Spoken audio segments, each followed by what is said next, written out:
what your mama told you. It ain't what your daddy told you. It ain't what your preacher told you. You don't go to heaven when you die. No, you don't go to heaven when you die.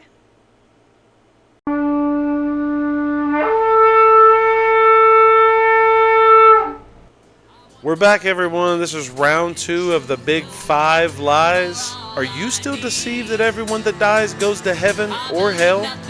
Today we're going to find out.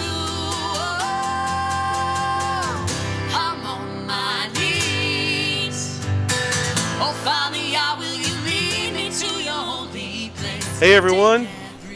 Glad you made it to the second round of the Big 5 Lies video series. As you know, this is Jen. I'm Brad. We're going to start off in the book of John. Jen's going to read that right away. It's John chapter 5, verses 27 to 29. I am going to be reading out of the KJV. We normally read out of the Sefer, but for the sake of everyone being included and understanding better, most people have KJVs or something similar. So we're going to read out of that. So 27. Is speaking of the Father that gave authority to Yahusha, or Jesus. It says, and hath given him authority to execute judgment also, because he is the Son of Man. Marvel not at this, for the hour is coming, in which all that are in the graves shall hear his voice, and shall come forth, they that have done good unto the resurrection of life, and they that have done evil unto the resurrection of damnation. So if when we die we go straight to heaven or straight to hell, and that's our eternity according to the Christian doctrine. So we die and we go straight there, then we get pulled out again for the resurrection and then put back into those places after we're judged. Like, make it make sense. It doesn't make sense for the order of things. Once you go somewhere for eternity, it's for eternity, and you're supposed to stay there. I agree. What's the point of judgment if you're pulled out of it and then put back in? Make it make sense. And I can't make it make sense. It doesn't make sense.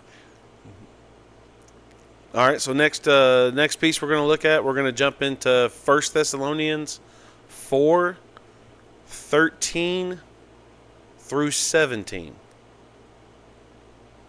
And it says, but I would not have you to be ignorant, brethren, concerning them which are asleep, that ye sorrow not, even as others which have no hope.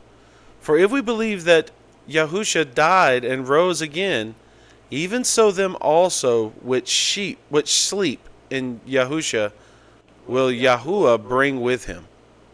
For this we say unto you by the word of Yahuwah, that we which are alive and remain unto the coming of the Lord shall not prevent them which are asleep. So this is a letter to the Thessalonians and Thessalonica.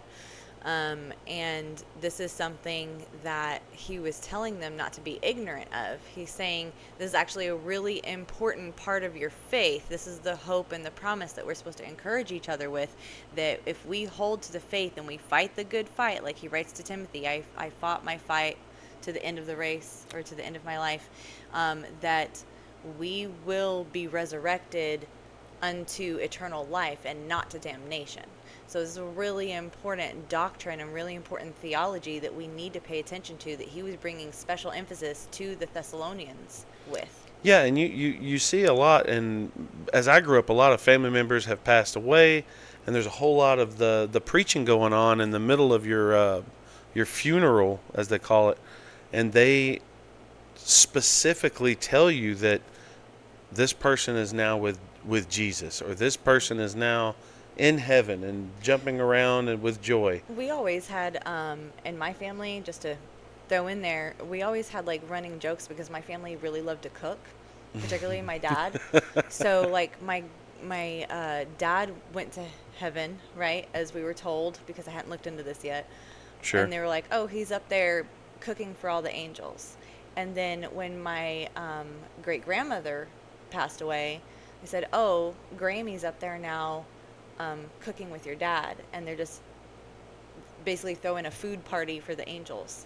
Food party. So that's always been kind of a running theme at my family until I came to the truth. And, you know, as much as I would like that for the moment, that's not exactly what's happening. I think we all, in a way, we've always kind of hoped that, and then when you find out the truth, it's actually not as dark as it seems. As we're gonna dig Yeah, deeper it's into not. this, and we're Yeah, gonna show that it's actually peaceful, and it's actually it's a beautiful setup, and it is. we've been indoctrinated, like you said earlier, that this is how it really is. When in all reality, it's not. Yeah.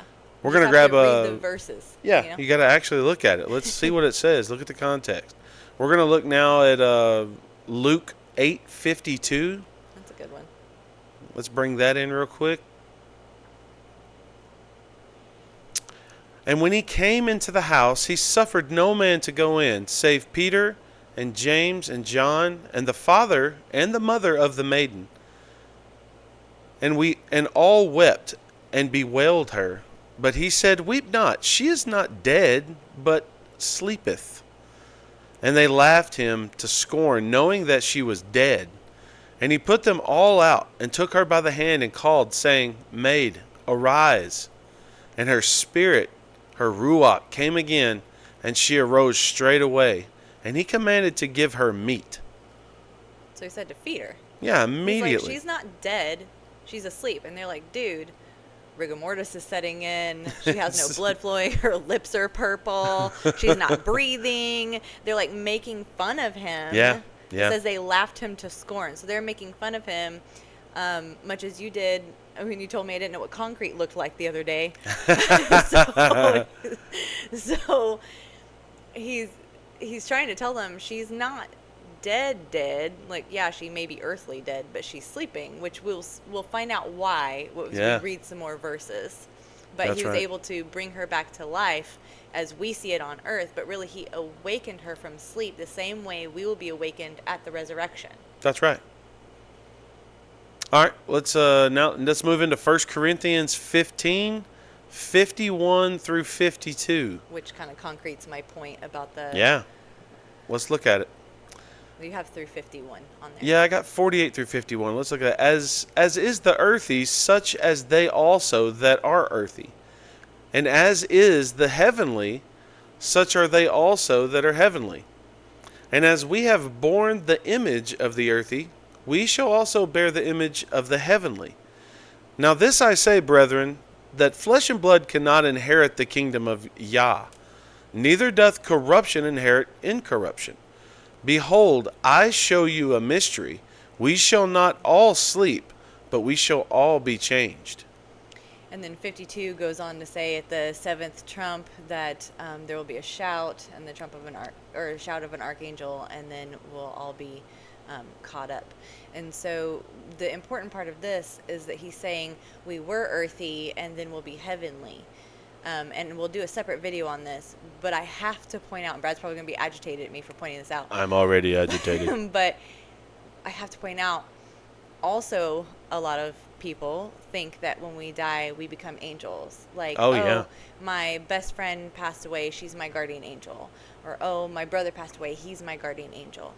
We don't change into angels. It says very clearly that we are like the angels. Yeah. We put on incorruptible. Our flesh is corruptible. That's why we die. We will be in spirit, which means we're incorruptible at that point, at least Exactly. from a fleshly standard. And I think it's also speaking spiritually. But I just want to point that out. And we'll, like I said, we'll do a separate video on that. The main point of this that we're trying to get across is that we are, when we pass away, we'll be called up to Yeah. him at that point. Yeah, just So like this you is said, make another it make proof- sense. It's another proof that we're not caught up to him right now. Right. We're caught up to him later. Yeah, and we talked about this earlier, just kind of talking about this video. It's kind of silly to send people either to the burning lake of fire like your Baptist would preach, or send them to heaven and Also then like the Baptist. and then call them out of the dust later on. It just doesn't make sense. How would you, like, I get that they're saying, well, that's the physical body that's called from the dust. but Sure. the soul has to go back into some kind of physical body. It's changed, right? Yeah. But it's an incorruptible body. But if your soul is already in heaven or your soul is already in hell, then why call that soul out of its eternal either resting place or its eternal consequence place Sure. to put it back into an earthly sort of form, whether incorruptible or not, and then bring it to be judged just to go back? Like, why? I don't know. If I'm having a good dream or something, I don't want somebody to wake me up from the good dream. If I'm having a nightmare, that's kind of a break from the nightmare. Yeah. But he says there isn't a break, that hell is eternal, and once we get into the new heaven, it's eternal. Weeping and gnashing of teeth. Yeah. Yeah. So, anyway, just Yeah. food for thought. All right, let's now we're going to jump to Ecclesiastes 9:3-5. All right, here we go. This is an evil among all things that are done under the sun, that there is one event unto all. Yea, also the heart of the sons of men is full of evil, and madness is in their heart while they live. And after that they go to the dead. For to him that is joined to all the living there is hope. For a living dog is better than a dead lion.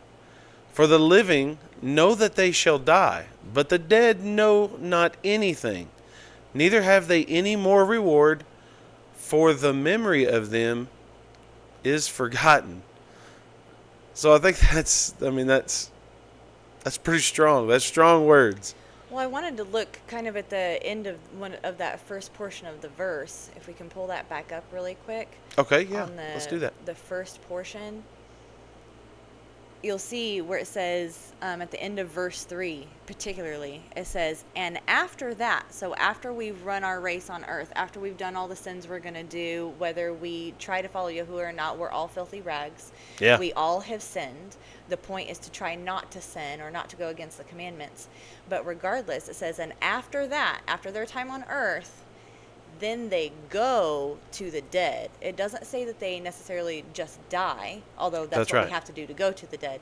But where are the dead at? So we're trying to build the case of where are the dead, right? So if you don't go to heaven or hell, where do you go? That's the question that we're answering today. We're gonna show you exactly where that place is that he's talking about there. He's stating right there that once you die, you go to the place of the dead. Mm-hmm. That doesn't sound like heaven to me. Because that's supposed to be the place of the living, the eternal life. Doesn't so if you're that going make to the sense? dead, why are you in the place of eternal life? Yeah. All right. We're going to jump into Proverbs 3:24. And let's talk about this. Here we go. Okay. Then shalt thou walk in thy way safely, and thy foot shall not stumble. When thou liest down, thou shalt be not afraid. Not be afraid. Sorry.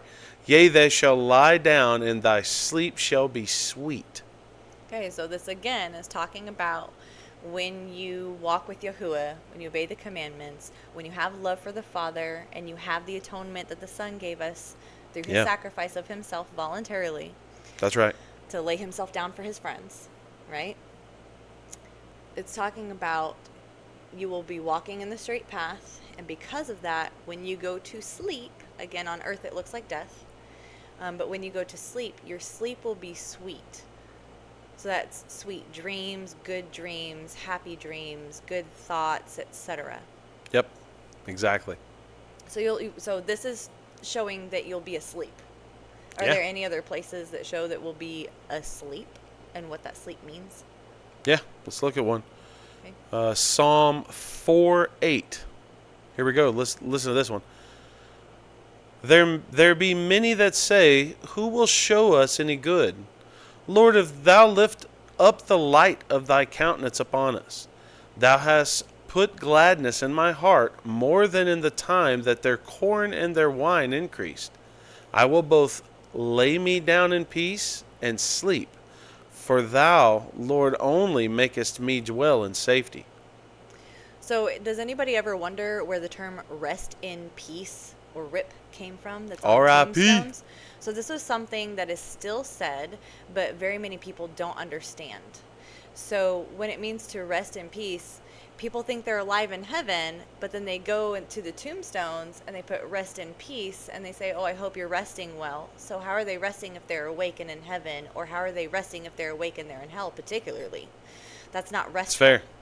So we're proving the case that the rest in peace is actually what we're doing. You just have to understand the context and where it came from. Yeah. That's it right there. What she just said. What she said. All right, let's look at now look, we're going to run through, we have many more, and there's probably 50. Yeah, But we're just we going to pulled run out through a few. couple of kings, a couple of big names. We're going to start with David.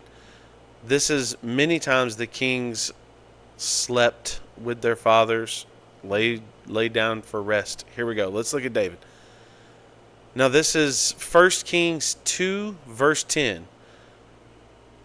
9 through 11 actually. Now therefore hold him not guiltless, for thou art a wise man, and knowest that thou oughtest to do unto him, but his hoar head being thou down to the grave with blood. So David slept with his fathers, and was buried in the city of David. And the days that David reigned over Yashrael were 40 years. 7 years reigned he in Hebron, and 33 years reigned he in Jerusalem. I'm not sure why you included verse 9 on that, because that was like his final instructions, but it was Yeah. like his deathbed words, I believe. But verse 10 definitely shows he went and he slept with his fathers. It didn't say that he went to heaven. It didn't say that he went to hell. It says he slept with his fathers. Yep. Yep. Pull out another one. Let's look at Solomon. Okay. Okay. And the time that Solomon reigned in Jerusalem over all of Yashrael was 40 years. And Solomon slept with his fathers, and was buried in the city of David his father. And Rehoboam his son reigned in his stead. Rehoboam. Rehoboam. If you're speaking Rehoboam. Southern.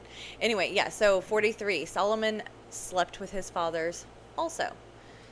So these are really, they're very simple, and a lot of people can't get over the simplicity. Yeah. Like I was saying in the last video, it's very simple concepts. He didn't make it where it was too far off to understand. He made it so that a little child could read it and understand. He makes it easy. Yeah, yeah. We We listen to complicate men. things. We listen to other men, and we decide that Grandpa, Pastor John, all the folks that you've ever been around your whole life, because it's men's traditions that we're following, instead of reading it for ourselves and saying, hey, look, wait a minute, this says something different than what Bobby said. Uncle Jimmy's not actually up there speaking with Jesus right now, Yeah. and you start realizing this stuff, and and in a way, at times when I found some of this truth out, it's actually kind of hurtful at first when you don't you realize, okay, they're not up there, but where are they? What are Right. what are they going through? What are they thinking about? And it's Yeah. it's not me And some of you to may judge. be thinking that right now, like, Yeah. okay, so they're asleep, but where are they sleeping at? What happened? Does that mean that my little sister who got her angel wings, she didn't actually get her angel wings, so where is she? She's floating around in oblivion. Does that mean that poltergeists exist? Am I being haunted? And none of that.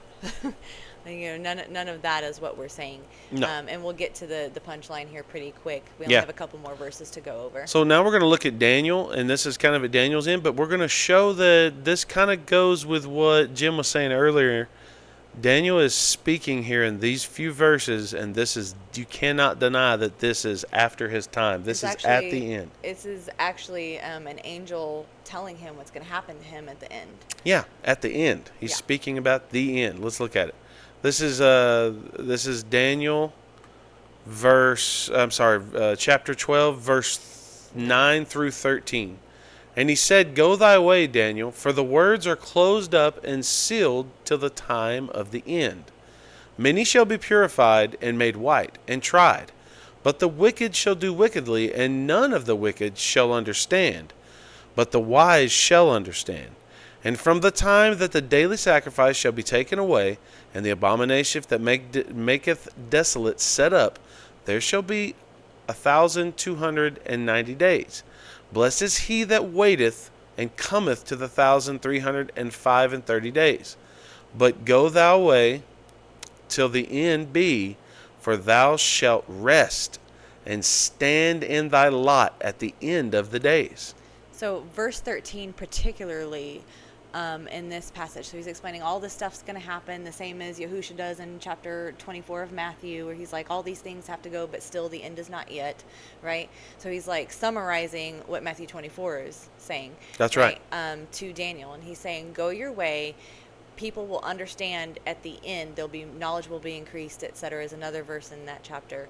But 13 really is where it's at. 13, he says, go your way, and at the end of days, when you're resurrected, at the resurrection, you will stand in your lot. You'll stand in your spot. We have a spot. Got a spot for you. Because you've stayed with Yahuwah. You've walked with him. You've done the commandments. You've followed the ordinances. You fought the fight. Even in a foreign country, after you were kidnapped out of your country and most of your family was killed. Yeah. You were brought to serve a strange king. You had to learn a new language, etc. But you still followed the Father, and so we have reserved, and you held to the promise of the Messiah coming, because Daniel was before Messiah. You kept the commandments, and you held to the promise. Yep, and so because of that, your spot at the end is reserved for you. You don't have to worry when you pass away, because you will be resurrected. Yeah. At the last trump. Your faith has saved you, Daniel. That's literally what he stated there. I mean, it's clear as day. Let's quickly look at John 3. Verse 13.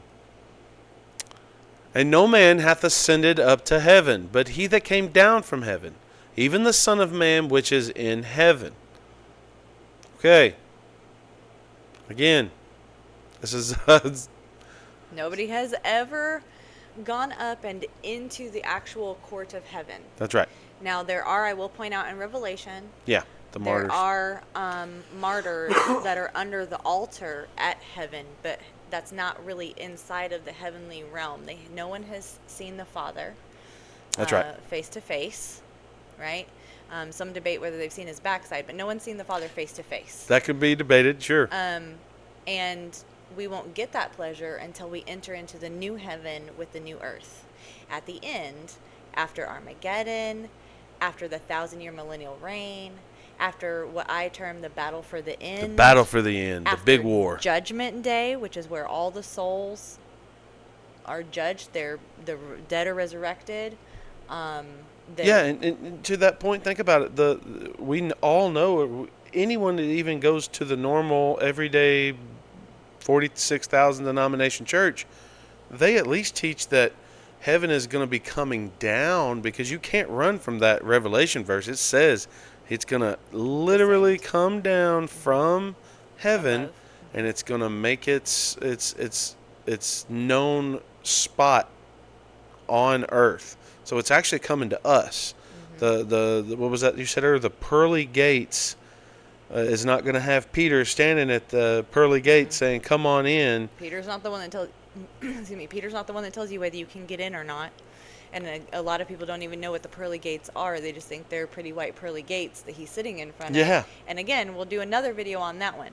Yeah, the pearly gates would be a good... It would be a good one. I want to go through the gate of Levi, Jen.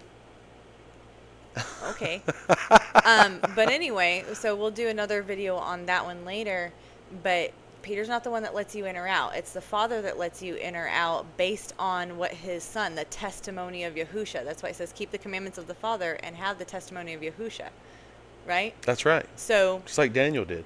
Just like Daniel did. He kept the promise. He kept the faith. He worked his whole life to do what was right, what was righteous. He tried not to do wickedness. He was tested. He was heavily. Tested heavily, yes. I mean, losing your entire family, being kidnapped and carried into a foreign land, that's some pretty scary stuff. It is. But anyway, his spot is reserved at the resurrection. Yeah. And others as well. That's not. We just chose Daniel just because it was a good one. It was. Yeah. It's you kind of, well, we all kind of know Daniel's story. If you've read that book, you should. It's wonderful. It's wonderful. Anyway, so we read 3:13, where no man has ascended into heaven. The martyrs are under the altar, which is still up there, but it's not in the actual heaven. It's in the heavens. When will you bring justice?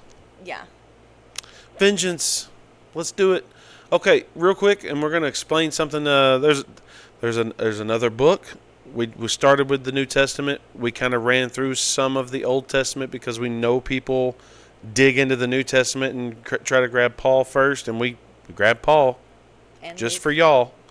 and now we've moved into the kind of the Old Testament. But we're also going to grab Second Esdras, book of 4 Ezra. This is a book that not everybody accepts as canon. Doesn't really matter. I haven't found anything in it that goes against anything in the canon or the Torah.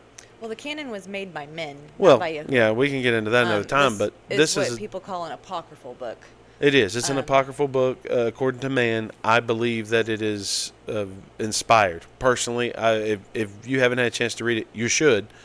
It's in the Ethiopian Bible. very It's in inspirational. The 1611 Yeah. KJV, I believe. Yeah. Oh, third Ezra is for sure. Yeah. I'd have to look into that. I don't remember actually. But anyway, but this is going to be the walkthrough Yeah. of what actually happens when you die. I'm going to preface this with a little spiel about hell, or Gehenna is used in the KJV occasionally. Sheol, if you have like the Sefer or the Scriptures version. So Sheol is what we call it, and it's a holding place for the dead, so similar to Hades for the Greeks. But instead of just kind of swimming around all the souls together, there's at least 2 different areas, maybe 3. But the one area is for the ones who have passed away for having faith and keeping to that faith. And so they're in one area. And then we know that there's a second area, bare minimum, for the ones who did not stick to the promise or follow the commandments of Yahuwah. So they didn't stick to their faith, or they didn't fulfill their faith, or they had no faith. That's right. So we're going to look at both of those in this book. And when you place that with the 66-book canon, it doesn't contradict anything. No. In fact, it makes it make sense. It does. So it makes Paul make sense. It makes John make sense. It makes Daniel make sense. The Old Testament come together with them. Yeah. On how and why they were preaching out of the Old Testament, as Paul says in Acts 23. He's preaching from the law of Moses and from the prophets. The Tanakh. And so it brings them all together. It does. So, and it's very, it would be just an absolute curveball to pretend that any of the original disciples or apostles thought anything different than, hey, we're Hebrew ancestors. Yeah, they knew this, and we're just now bringing the ancient ways back to people in 2025. So let's read it real fast, and we'll just kind of bear with me. It's quite a bit of reading. I'll try to move as clearly and as fast as I can. If you haven't read this book, I highly suggest for you to read it. And we're just going to do, by the way, we're going to do the walk of the people that are considered righteous, or that were at least cleaned up, and we're going to do the walk of the people that chose to turn on the Father. And we're gonna cover both of them. Hear me out. Listen to this. Don't read yet before announcing the verses. So yeah, this is 4 Ezra, or 2nd Esdras. This is chapter 7. We're going to start at verse 75. I answered and said, if I have found favor in your sight, O Yahuwah, show this also to your servant, whether after death, as soon as every one of us yields up his ruach, or soul, we shall be kept in the rest until those times come when you will renew the creation, or whether we shall be tormented at once. And he's asking a question. He answered me and said, I will show you that also, but do not be associated with those who have shown scorn, nor number yourselves among those who are tormented.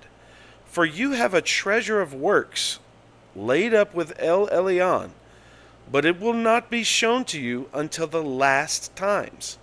Now, concerning death, the teaching is, when the decisive decree has gone forth from Yahuwah that a man shall die, as the ruach leaves the body to return again to him who gave it. First of all, it adores the glory of El Elyon. And if it is one of those who have shown scorn and have not guarded the way of Yahuwah, and who have despised his Torah, and who have hated those who fear Elohim, Such ruachoth, or spirits, shall not enter into habitations, but shall immediately wander about in torments, ever grieving and sad in 7 ways. And I'm just going to pause right there, and let's just kind of run through what he's saying there. He's asking the question. He's saying, hey, if I found favor, tell me these mysteries so I can understand what happens. Do people get to stay and rest until the times come for the renewed creation? That's the same thing Paul was talking about with the incorruptible body. Paul was stating, hey, look, when you're raised from the dead in the first resurrection, you're going to come up in an incorruptible body. That's the same thing he's asking here. So Paul and him agree on at least that so far. Mm-hmm. And then he's like, or are the people that in torment, are they going straight to torment? He's asking this question. He's trying to answer. He's like, Which I'll is the show you. same question people are asking today. Same thing. Well, if you don't think we go to heaven or hell, where do we go? And it says in verse 80, such spirits shall not enter into habitations. Habitations here is a word that is peaceful. It is a place of rest. It's a nice, comfortable bed. Not comfy, Jennifer, but it's a place that you can lay down, rest your head, have sweet dreams, as Proverbs said. Mm-hmm. But shall immediately wander in torments, ever grieving, sad in 7 ways. This is the weeping and gnashing of teeth that Yahusha spoke of, because y'all know, There shall be if you've studied the New Testament, Jesus, Yahushua, he mentioned hell, or that place of torment, more than anybody, more than any other prophet that ever brought the truth. Yep. So just keep that in mind. Verse 81, the first way, so there's 7 different ways. The first way, because they have scorned the Torah of El Elyon. They've scorned the instructions. And if you remember from our last video, it's those who keep the commandments of Yahuwah, the entirety of them. A lot of people think it's just the Big 10, as people like to call it, but all of them are commandments. So it's people who try to keep the commandments of blessing so they don't get the law of curses on them, because this is part of this is the curse. That's right. Yes, we'll get into another. That's a big video. It is a big video. The second way, number 2, because they cannot now make a good repentance that they may live. So that goes back into the verses we were looking at in the Old Testament there in Ecclesiastes. It's literally saying you no longer are in the flesh. You don't have any right to do any repenting now. You had your chance. The called from the Father said, hey, it's time to cut this guy out. He's not going to make it for whatever reason. He knows what your future is, because he's in the beginning and the end. He created it all. And he knows exactly what's going to happen. This guy's not going to choose me. We're moving on from it. And I think it's in Ezekiel. I have my phone out here because I was looking up a verse and I can't quite put my thumb on it. I think it's in Ezekiel, but it says, each man shall suffer for his own thing. Like a son isn't going to suffer for the sins of the father after death. Yeah, right? Ezekiel 3 when we were just in last week with the group. Yeah. I thought we were in 5 last week. We were whatever. Yeah, it was just recently. Somewhere in early Ezekiel. But yeah, it says that the sins of the father, the son isn't going to have to pay for in eternity. Now, there are earthly curses where it passed down, generational curses as we call them in English. But the sins, when you die, you're not held accountable for your father's sins. If he did something wrong, that's not on you, and vice versa. If you raise your child correctly and they decide to go against you after you die, you don't have to worry about being held accountable for that, because they decided in their own brain. They made the choice. You raising them correctly. Yeah. Anyway, keep going. Sorry for my little Number 3. tangent. No, that's fine. Number 3, the third way, they shall see the reward laid up for those who have trusted the covenants of El Elyon. And that's the agreement we were talking about in the last video. Once saved, always saved. The covenant, it's an agreement. They're going to see them. They're going to see the reward. Well, it's like it's dangling it in there. 19, or maybe it's Exodus 20, but he says, this is what Yahuwah says, and they're like, everything he says we will do. And then it was struck an agreement. If you're my people, then I will be your God. But we have to be his people for him to be our God, or he turns his face away. Yeah. So he's turned his face away from these people because of these reasons. So when they go down there, so they're literally going to see, whether they're in spirit and they can see in spirit, whether they're in still a physical type form, which obviously their body is in the dirt, Sure. But if they're in some kind of physical form, they're going to be able to see where the people are peacefully sleeping, That's right. like David It's and torment. Solomon Yeah. and Daniel, and hopefully us if we pass away before he comes back. In that bosom. Yep. You know. Keep going. Here we go. All right, so that was the third. Let's go fourth. The fourth way, they shall consider the torment laid up for themselves in the last days. So they're going to know about it. They know what side they're on. So this is kind of my point earlier with the difference between Sheol and hell. So hell isn't spoken of until the end of Revelation. It says that the lake of fire, or Gehenna, as Yahusha calls it, Gehenna will be opened, and the beast and the Antichrist, whether that's the leader or the entire body of peoples that are Both. Antichrist Yeah, spirits, probably both. will be tossed into the lake of fire in the beginning of the millennial reign there.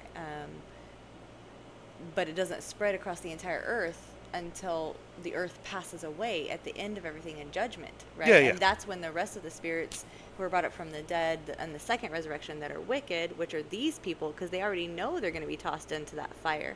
So like, okay, I don't know why I'm here, but because I'm not over there, I already know I'm going to be going there. So and they they're get just to going to be just think begging about and that. weaking. It's a very Crying and it's a very tough. It should scare the crap out of you. should scare the crap out of you. Just, I mean, if you believe this is true and you believe Yahusha's words, you're going to be in a spot of weeping and gnashing of teeth. You've heard that before. We've all heard that growing up. What does that mean? What's the full validity of what that is? Let's look at the fifth way. They shall see how the habitations of the others are guarded by angels in profound quiet. So it goes even further. It's like it's really explaining what they're living on a daily basis. Yeah. They're literally having to watch this. They understand they're on the wrong side. They know that they were wrong in the flesh, and they are having to watch these habitations guarded by angels, so they can't get to them. Yeah. They can't wake these folks up. So I'm going to interject another verse here. Hit it. Yahusha said that he would be in the belly of the earth as Jonah was in the belly of a whale. That was going to be the sign, right? Sure. So a lot of people think that's just his body being in the tomb, but they never have really an explanation for where he went. Did he stay in his body? Did he go down into Sheol to rest?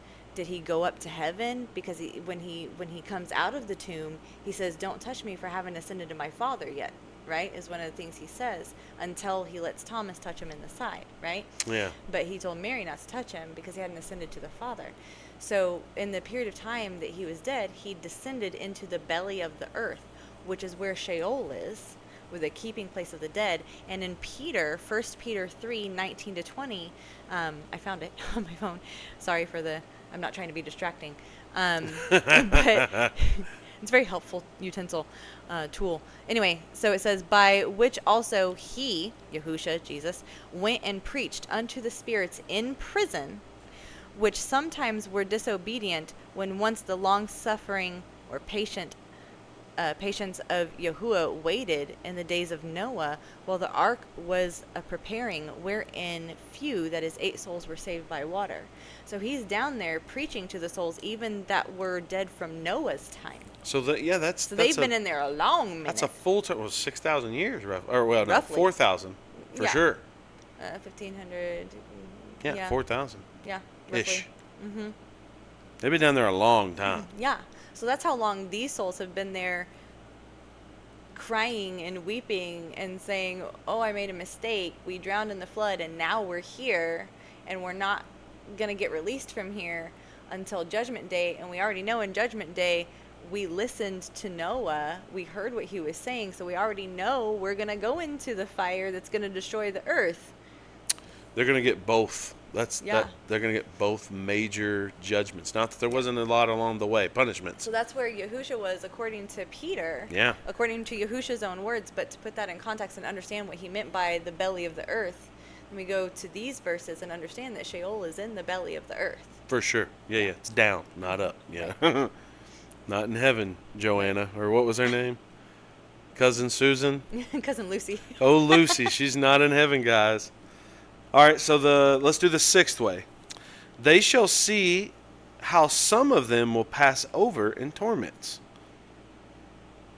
They're just getting a lot of knowledge. They're getting caught up. Clarity. They're getting clarity on what's going on, and it sucks. And it's not a good clarity. It's a very, so this reminds me of the, I would dare to ask you, but I know you don't like to read, but it reminds me of Dante's Inferno with the layers of hell that's in that. I don't know if you even know what that's about, but No, it's I about don't. different layers of hell, and different types of sins are given worse punishments than others. Sure. And that's not necessarily an untruth. It's not technically unbiblical just because he wrote it in his fictitious way, because it does say that Sodom and Gomorrah will be less punished than the ones that knew the truth and turned away from it. Sure. So we know that there are going to be different punishments, just like there are going to be different rewards for those who follow. Okay, let's look at the seventh way. The seventh way, which is worse than all the ways that have been mentioned, because they shall utterly waste away in confusion, and be consumed with shame, and shall wither with fear at seeing the glory of El Elyon, before whom they sinned while they were alive, and before whom they are to be judged in the last times. So they got a glimpse of the Father here. They got a some type of knowledge, knowing that He's the one that's going to be doing all this to me for the next, like those cats, 4,000 years. Say again. I got a verse for that too. Okay. That's Ecclesiastes 12:7, and says, "Then shall the dust return to the earth as it was, and the spirit shall return unto Elohim," or Yahuwah, who gave it. So, and I'll go on. It says, "Vanity of vanities, says the preacher, all is vanity. And moreover, because the preacher was wise, he still taught the people knowledge. Yea, he gave good heed, and sought out, and set in order many proverbs." So this is Solomon speaking, and he's saying, these are my things that I've learned before my years were through, that everything on earth is just vain, and you shouldn't be chasing it. You should be trying to follow the Father, because that's what it boils down to. But it's saying that every spirit returns to Yahuwah, who gave it, which is why, because a lot of people are going to have questions about the thief on the cross. Well, Oh, yeah. Yahusha said that he'd be with him today in paradise. Yes, because every spirit goes up. Now they don't enter into heaven, but they go up and they see the reality Well, of it. we're going to get before to they that. go. Hold on. Oh, Let's sorry. get to the good side. You're breaking the bread before Well, we no, ever get the butter because it's good out. and bad. They both get to see it. Sure. But Sure. I'll digress. I apologize. I get overzealous. Slow on this. down, woman. Slow down. Here we go. Verse 88. We're going to keep going. Now this is the order of those who have guarded the ways of El Elyon. This is the people that have kept the commandments. When they shall be separated from their mortal body. During the time that they lived in it, they laboriously served Yahuwah, and withstood danger every hour, that they might guard the Torah of the Torah giver perfectly. Therefore this is the teaching concerning them. First of all, they shall see with great joy the glory of him who receives them. For they shall have rest in 7 orders. Let's look at the first order. The first order, because they have striven with great effort to overcome the evil thought which was formed with them, that it might not lead them astray from life into death. I think that's So the law of blessing and not the law of curse. They wanted to follow the law of blessing, so they wouldn't get the curse. They laboriously went after the correctness of their selves to serve the Father. They laboriously. That's a big word. That's more than just, hey, I tried to go to church every Sunday, and when Grandma asked me to go on Christmas, we went, and I got saved when I was 12, and everything's going to be fine because He's going to forgive us. It's way bigger than that. It's deeper. It's like these people laboriously put themselves aside and seek the Father with all their heart, And mind, in and some soul. cases, they put themselves at risk also. And it We're says they're in still danger. seeing people who maybe don't have 100% the correct doctrine, but they're still dying for it. That's you right. know, and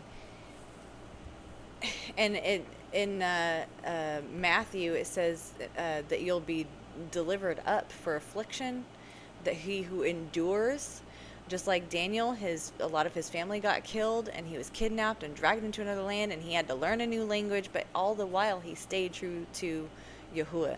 And Yeah. that wouldn't be easy to do for any of us. A lot of us would True despair. trials. Yes, true trials, not just, oh, I got a hangnail, or my day's bad, or My oh, boyfriend broke up with me. Starbucks was out of my treat, or Yeah. whatever, and those are, especially like, breakups or divorces, or, the death of a child. Those are bad things. They are. Yeah.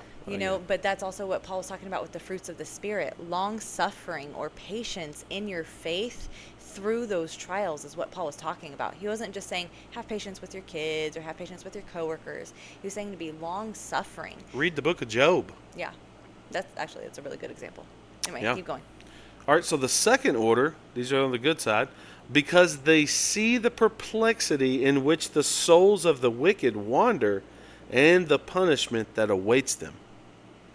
So not only do they have an opportunity to see that area of weeping and gnashing of teeth while they're in the mix here, they're like, oh man, those people are in a bad way.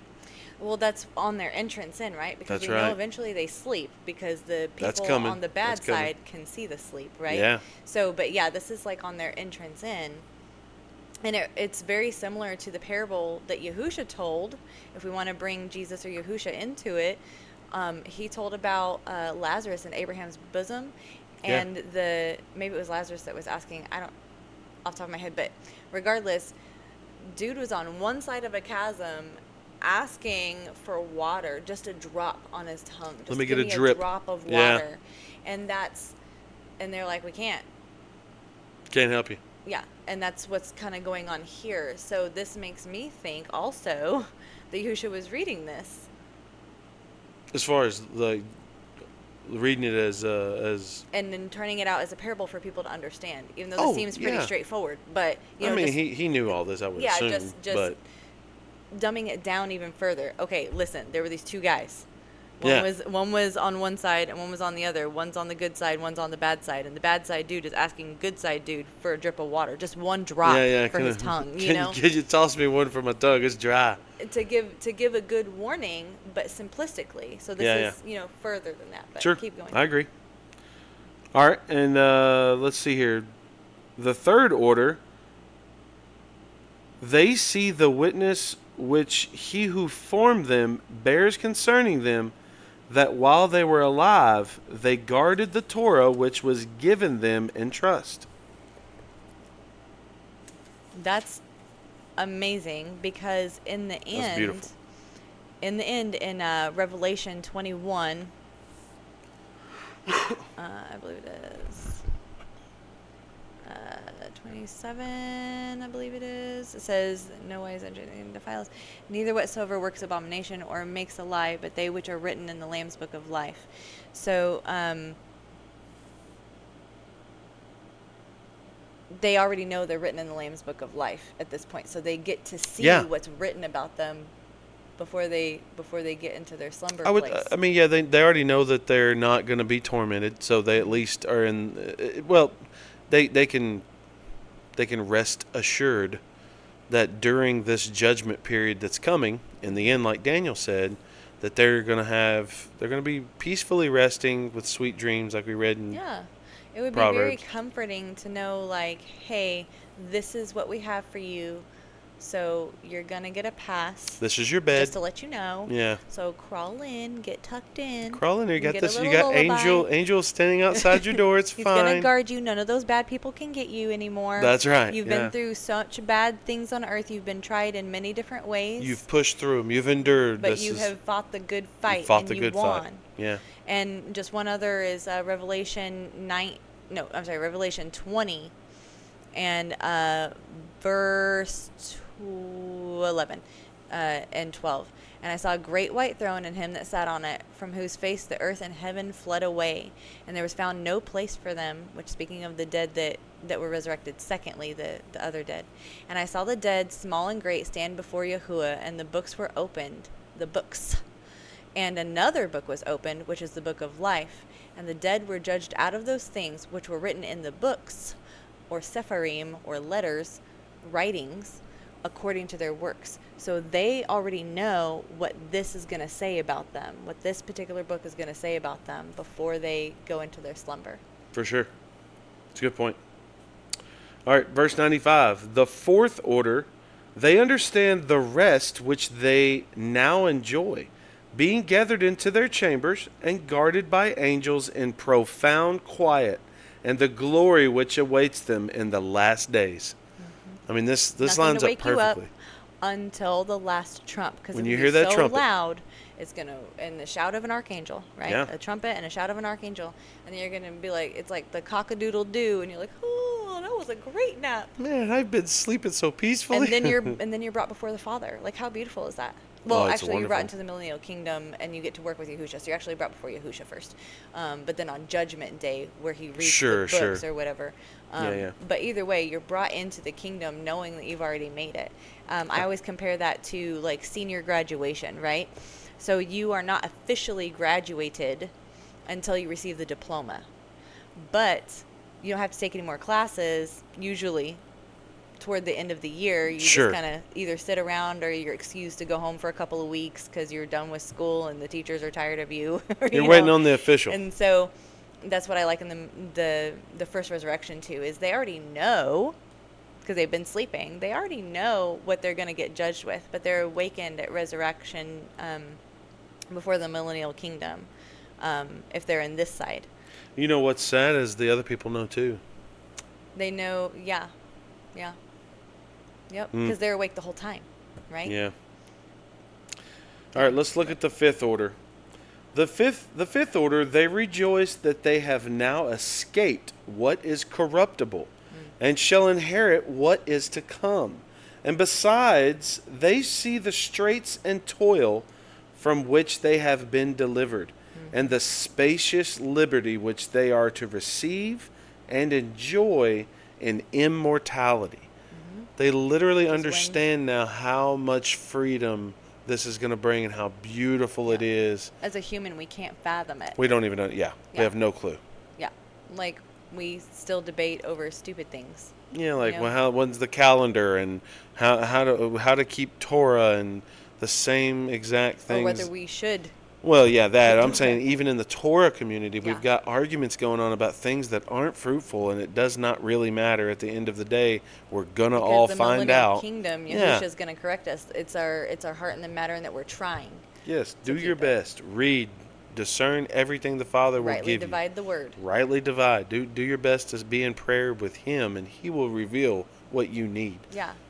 And normally, if you are in the same spirit or the same Ruach, the Holy Spirit of the Father, even if you have different ideas, at some point, you normally, if you're talking, you come together into some kind of an agreement. You still may have little teeny differences, but normally you're on that same line with people. That's right. I like 5 knots in my zeet, or whatever. Here we go. The sixth order. When it is shown to them how their face is to shine like the sun, and how they are to be made like the light of the stars, being incorruptible from then on. Oh, so like Paul was saying, we'll be made like the angels? That's right. Not into angels, but like them. I wonder where Paul got his doctrine, right. Yep. Yeah. All right, so this is the big one. This is the seventh order, which is greater than all that we have mentioned, because they shall rejoice with boldness, and shall be confident without confusion, and shall be glad without fear, for they hasten to behold the face of Him whom they served in life, and from whom they are to receive their reward when they are glorified. It's beautiful. It is. There's another verse that goes with that. It's Hebrews 4:16. It says, "Let us therefore come boldly unto the throne of grace, that we may obtain mercy and find grace to help in a time of need." So we should be, and of course you have to read the context around that, which is again speaking of following the Father and doing the commands to the best of your ability. Again, we're all filthy rags, but we should be trying not to purposefully and continuously sin, right? We should be doing other Exactly. sacrifices of the bulls of our lips with prayer and supplication and trying to help others. We should be going out, like Isaiah 58 says, and helping the widow and the homeless Yeah. and the hungry and the orphans and all of those things. And Exodus and Leviticus and Ezekiel and everybody says to go help these people. Yahusha. But on top of that, we have the atonement. If we're proving that we want to follow him, Yeah. it's like if I have a friend and they talk behind my back and I find out about it and they make excuses, then I'm probably not going to be friends with them anymore. Sure. If I have a friend and they talk behind my back and they apologize, I'm probably going to forgive them and try to trust them again.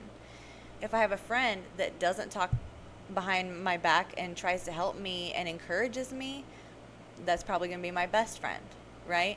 So there are different levels in our sanctification walk, and it's the same for this. We already know what the end result's going to be, and it's beautiful. And because we have his atonement, we can come boldly before the throne of grace Yeah. and be like, I know I wasn't the best friend, but I was the middle friend where I did do you wrong on occasion, but I apologized and I tried my best to fix it, and you forgave I screwed up. me. We're all going to say that. You I forgave screwed up. me and you covered me. Yeah. And thank you for that forgiveness, because I know that you're going to do that for me, and I'm going to get the grace that you promised. because And I without know you don't grace, break and your without word. grace, we wouldn't be saved.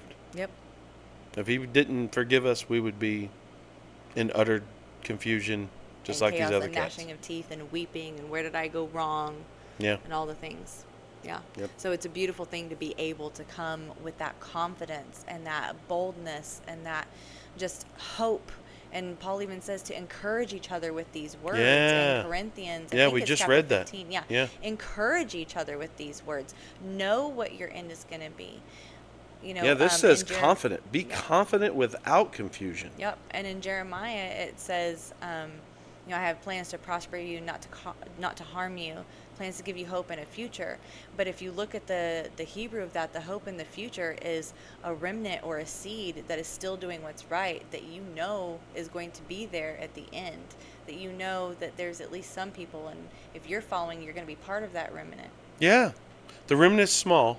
We got to and if you decide to read this book, you're going to find out real quick that the remnant is real small. Yeah. Because the law is nothing more. That's why Paul called it a schoolmaster, and you should be above the schoolmaster, because it teaches what is right and wrong, what is sin and what is unrighteous, That's versus right. what is right and good. And so it teaches you. And once you make it a habit, you don't necessarily need the school teacher anymore to tell you, because That's right. you're already making it a habit. It's good to go back and review, but if you make it a habit, then you don't have to worry. You can have that boldness that when you do make a mistake and you recognize it as a mistake, that you have that forgiveness, so you can come boldly. And it's just so awesome to know that we can be confident that his promise isn't going to be broken to us. Yeah. Good point. All right, let's keep going. We got 99 through 105. I'm going to just knock those out real quick. This is what we just covered is the 7 ways of the blessed side. So it's 99 starts with, this is the order of the souls of the righteous, as henceforth is announced. And the aforesaid are the ways of the torment which those who would not give heed shall suffer hereafter. I answered and said, will time therefore be given to the souls, after they have been separated from the bodies, to see what you have described to me? He said to me, they shall have freedom for 7 days, so that during these 7 days they may see the things of which you have been told, and afterwards they shall be gathered in their habitations. I answered and said, if I have found favor in your sight, show further to me your servant, whether on the day of judgment the righteous will be able to intercede for the wicked, or to pray to El Elyon for them. Fathers for sons, or sons for parents, brothers for brothers, relatives for their kinsmen, or friends So for that's the thing about those. purgatory. He's exactly what he's saying. Or friends for those who are most dear. He's literally saying right here, or he's asking, can we pray for those folks that are in that torment? Or baptize Or for should the we? dead, like the Mormons do. They Yeah. baptize for the dead. Oh, my grandpa, I don't think he was a Mormon, or I know he wasn't a Mormon, or whatever, and they literally baptize themselves for the dead person. It's this one passage that you read in 4 Ezra, 2nd Esdras. It's this one little passage right here in this couple verses that you read this and you realize if this were put into the canon, you would have deleted a whole lot of the 36,000 denominations. Yep. You delete them just by this verse because you can't go against this. He's asking the angel that's giving him this vision and this information. Taking him down in there. He's taking him down this path, and he's literally showing him the torments, and he's showing him the good things. And then he's at the other side of this. He's like, well, should we be praying for the folks that are in this bad situation? He said, can we? Yeah. Is it allowed? Is this something that's okay? Yep. Yeah. Let's hear his answer. He answered me and said, since you have found favor in my sight, I will show you this also. The day of judgment is decisive and displays to all the seal of truth. Just as now a father does not send his son, or a son his father, or a master his servant, or a friend his dearest friend, to do ill or sleep or eat or be healed in his place. So no one shall ever pray for another on that day, neither shall anyone lay a burden on another.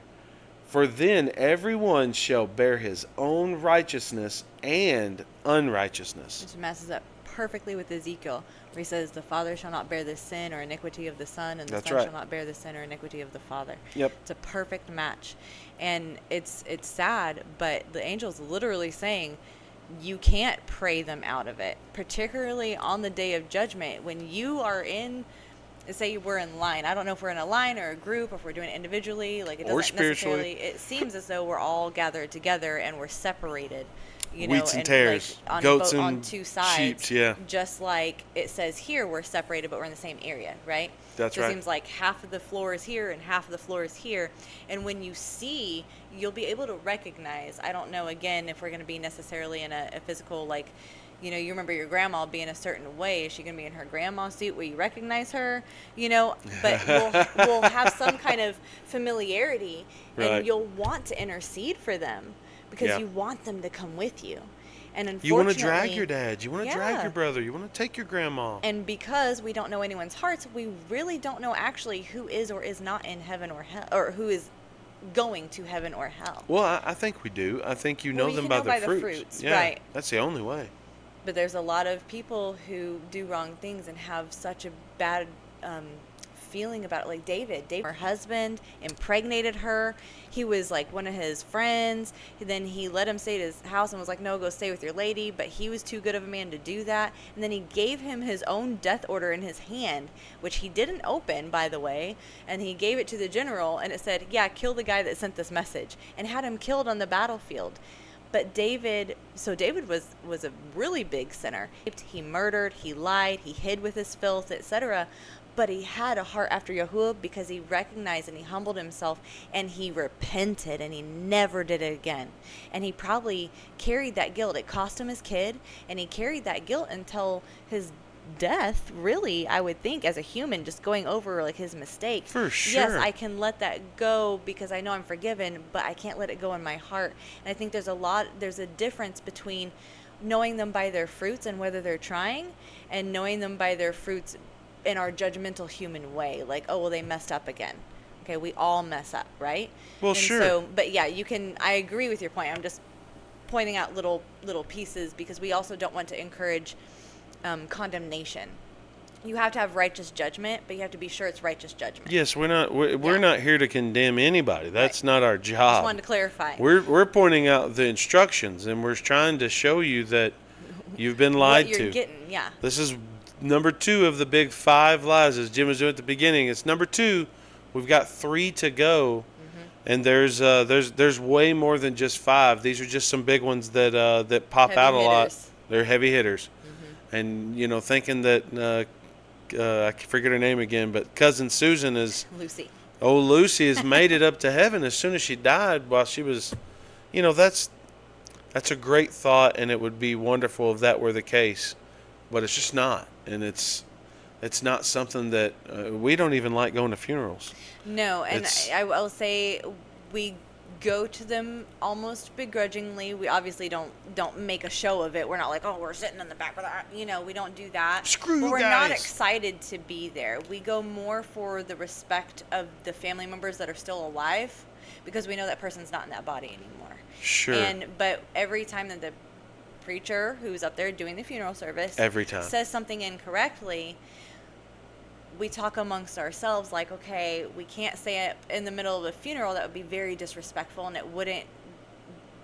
my dad always used to say, you draw more flies with honey than you do with vinegar, right? Sure. So we don't necessarily want to be the vinegar in those situations, but how can we show these people the truth before or after these situations? Because the pastor is saying, you can rest assured and that this person is up in heaven with Jesus right now. That's right. But they're not. And it is very comforting to think that.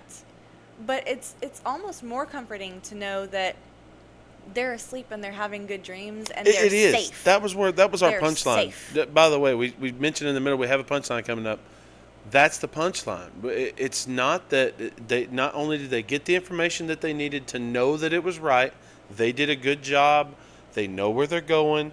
They see the people in torment. And then when they get to judgment, well done, good and faithful servant. That's right. Then they get those crowns that are spoken of. Those glory. It said The crown in here. of life, the crown of glory. The reward when they're glorified. When they're glorified, they're not. not Do they get a glorified yet. reward in that moment? Yes. The reward is the peace, the The boldness, the safety. Oh I don't man, have to I lock made my it. doors at night anymore and hope nobody breaks in and shoots me or takes my kids. Right, I right. don't have to worry about a pedophile grabbing my kid off the subway.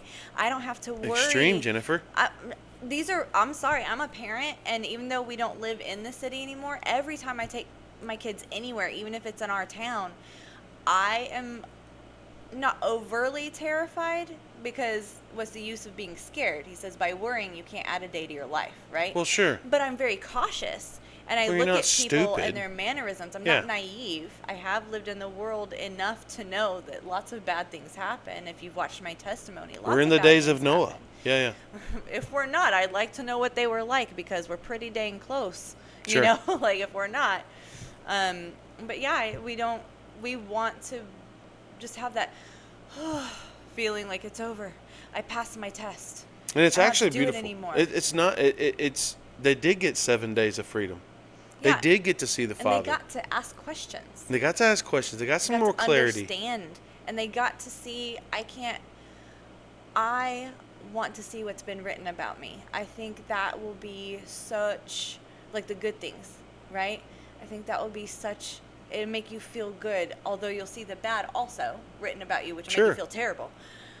But you'll see the good that's written about, and you're like, oh, I did do something good. I at least did one thing good. Even the More thief, than one, even surely. the thief on the cross or on the stake or whatever, when he's dying, because people are always saying, well, he didn't have a chance to do any good works. What about him? Again, they use him a lot for a lot of different things, or baptism or whatever. He may not have been a thief his whole life. But regardless whether he was or wasn't, he at least had one good work, and that was the not being scared to say that he believed in front of a crowd of mockers. Sure. Yeah. So it's just about the boldness, and do you truly believe what you say you believe, right? We have to walk the walk if we're going to talk the talk, and if you truly believe, then you need to understand what it is you've been told, and try to grapple with the deception that's been shown to you, and try to learn the It's truth. been pushed on you. Yeah. Like So- all of us have been pushed into When we this. found this out, we were like, what? Oh man, this is a great book, guys. You've But- got to read this book. And we didn't base this whole study around this. Mm-hmm. We showed the other ones, and Jim pulled up another 15. Sorry. No, another I have- 15 witnesses There's a lot that go with exactly what this is saying, and it's funny, but it makes it make it sense. makes it make sense. Make it make sense. So you compare your doctrine and you compare what the scripture actually says. Make yours make sense, or follow the one that does make sense logically. Yeah. It's really it's a choice. You Don't always follow have a man. choice. Follow what this says. That's our recommendation. You're going to do what you're going to do based on what the Spirit is leading you to do, whether he's going to shut your eyes to it or whether he's going to open your eyes to it. Our job is to show the truth. Plant the seed. Plant the seed. Sound the shofar. For sure. Sound the shofar. It's at the time where we're sounding our shofars. It says, use your voice like a trumpet, and that's what we're trying to do. We are. Come out of her, my people. Come out of the false indoctrination, and that's what we're praying for you. And just try to grapple with it and search it out for yourself. We always say search it out for yourself. Don't take our word for it. Read this in its context from beginning to end. My nephew says, you can't start a movie halfway through or 3/4 of the way through and know what's going on. You have to start it from the beginning. So That's start right. the scriptures from the beginning. And Who read starts it a to the book end. in the middle or the end? Who does that? Who Yeah. starts a movie at the climax? Yep. So anyway, that's our spiel for this one. Hope you have a good day or night or morning, whichever it is for you. And we'll see you for video number 3. Shalom. I want nothing but your spirit and truth, oh yeah, you're all I need. I believe nothing can stop